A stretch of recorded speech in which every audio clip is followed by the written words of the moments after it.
wabarakatuh. The first thanks to Allah Subhanahu wa Ta'ala, give weekends help all to we can meet in this occasion. And today we would like to tell you about our material percentage about introduction to Hubstep value dimension.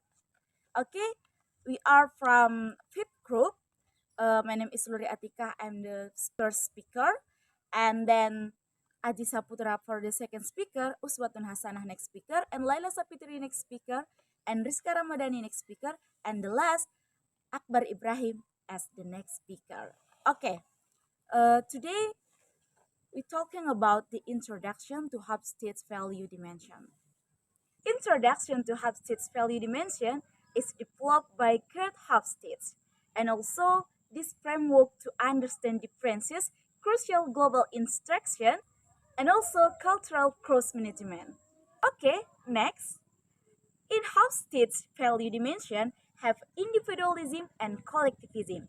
And individualism, we can see the focus on individual responsibility for themselves and family, and also management mobility, private and work life, and then spreads pleasure from individual. In collectivism, we can see focus on group and also responsibility for family and extended family, and then employed commitment, work and private lives, and the last, pleasure from group achievement. This is about the individualism and collectivism, guys, from the half stage value dimension. Okay, and the next speaker, Adi Saputra, time is yours. Okay, the next material will be presented by me, Aji Putra. Power distance. There is a two types power distance: high power distance and low power distance. High power distance is respect for hierarchy and centralized decision making. And the second, low power distance is the prefer for equality and shared decision making. For more explanation, high power distance culture hold high power distance cultural hold authority without challenge, resulting in a significant power distribution. And otherwise, low power distance cultural value often communication, democratic decision making, and less tolerant inequality. Example of high power distance is Malaysia and South Korea. And for the sample for the low power distance is like Scandinavian countries like Sweden and Norway. And the next slide, masculinity versus femininity. Masculinity following assertiveness and assertiveness, competitiveness, and material success. Masculine culture emphasizing assertiveness, dominance, achievement, and ambition, with high income nations like the US and Japan prior, prioritizing fortitude, self-reliance, and personal growth. And for the femininity, emphasis on nurturing, equality, quality of life, and collaboration. Feminist feminist cultural concept emphasizing feminine attribute like empathy, cooperation, and higher living standard. As seen in New Zealand and Sweden, following collaboration and strong interpersonal ties. The fifth is there, masculinity versus femininity. Masculinity refers to the traits, behavior, and roles that are typically considered masculine or characteristic of men in a culture or society. This can include attributes such as physical strength, courage, independence, and emotional stoicism. Real-life example of masculinity could include a man pursuing a demanding career, being the primary breadwinner in a family, or displaying bravery in challenging situations. Uh, Femininity, on the other hand, refers to the traits, behavior, and rules that are typically considered feminine or characteristic of women in a culture or society. This can include attributes such as gentleness, empathy, nurturing, and emotional sensitivity.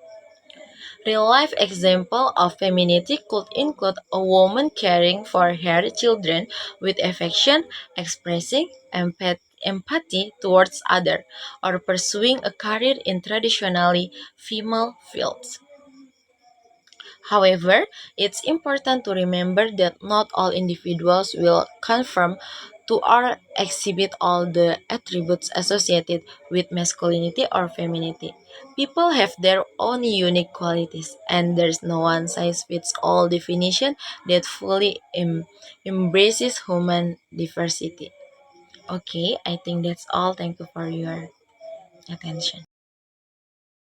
Long-term and short-term orientation. A cultural dimension proposed by sociologist Greg Hofstede. The first, long-term orientation. Culture with a long-term orientation value preference, thrive, and adapting to change over time. They tend to emphasize long-range planning and investing in the future. These social priorities virtues like persistency, preference, and the ability to delay gratification. Examples of countries with long-term orientation include China, Japan, and South Korea. The second, short-term orientation. Short-term orientation conversely, cultures with a short-term orientation focus more on immediate result and gratification. They may prioritize tradition and norms over long-term planning. These societies are often more concerned with quick outcomes and may have a greater acceptance of change. Examples of countries with short-term orientation include the United States and many European nations.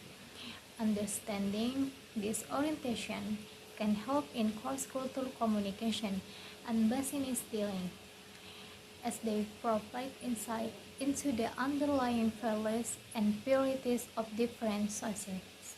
Thank you.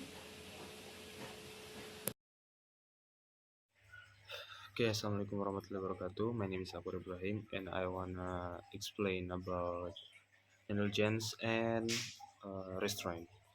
Okay, indulgence stand for a society that allows relatively free gratification of basic and natural human drives related to enjoying life and having fun.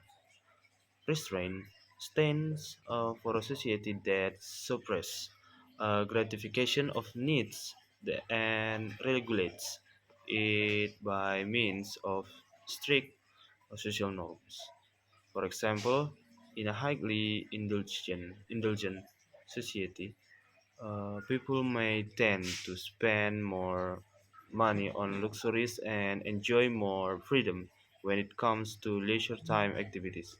In a restrained society, people are more likely to save money and focus on uh, practical needs.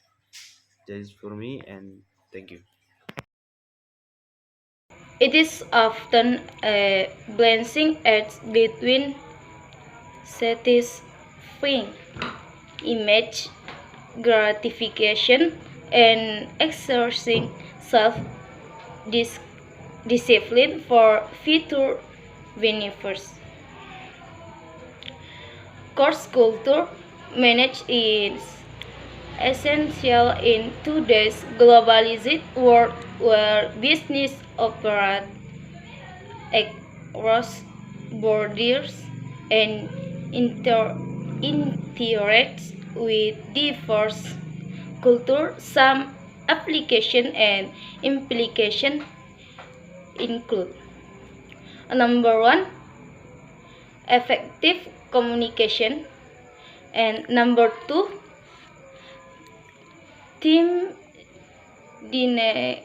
dynamics, and number three, conflict resolution, and number four, human resource management, and number five, marketing and product localization. And number 6, global strategy development. And number 7, legal and ethical consideration and leadership development.